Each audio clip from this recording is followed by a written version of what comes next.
In John chapter 1, verses 19 through 28, we find a profound narrative that offers us vital insights into understanding our faith and our role in God's plan. The passage centers around John the Baptist, who, when questioned by the priests and Levites sent from Jerusalem, humbly denies being the Christ, Elijah, or the prophet. Instead, he declares himself as the voice of one crying in the wilderness, "Make straight the way of the Lord," as the prophet Isaiah said. This section of Scripture teaches us about humility, identity, and purpose in the grand scheme of God's design. John the Baptist, aware of his role, refuses to take on a title or honor that is not his.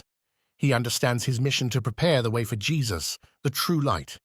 This humility is a lesson for us all. In a world where self-promotion is common, John's example calls us to remember our true purpose, to glorify God and not ourselves. Moreover, this passage illustrates the concept of being a witness. John was a witness to the light, not the light himself. His role was to testify about Jesus so that all might believe through him. This is a vital role for believers today. We are called to be witnesses, sharing the truth and love of Jesus with a world in need. The location of this encounter, in Bethabara beyond the Jordan, is also significant. It was a place of crossing, of transition. John's ministry here symbolizes a spiritual crossing, from the old to the new, from prophecy to fulfillment. This reminds us that God's plans are always moving forward, and we are part of this ongoing story of redemption and grace. Finally, the question of authority arises. The religious leaders challenge John, asking him by what authority he baptizes if he is not the Christ, Elijah, or the prophet. John's authority comes from God, not man. This challenges us to consider the source of our own authority and calling. Are we seeking approval from people or from God?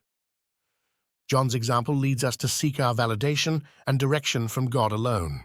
In applying these truths, we should first embrace humility, recognizing our role in God's plan without overstepping or undervaluing it. Second, we must be diligent witnesses to the truth of Jesus Christ, sharing the gospel with clarity and passion. Third, we should understand our journey of faith as a transition, constantly moving closer to God's ultimate purpose for our lives. And lastly, we should seek our authority from God, not relying on human approval, but on divine calling and guidance. In essence, this passage not only informs us about the character and ministry of John the Baptist, but also serves as a mirror, reflecting our own spiritual journey and calling. It calls us to a life of humble service, bold witness, continual growth, and divine authority, all for the glory of God and the advancement of His kingdom.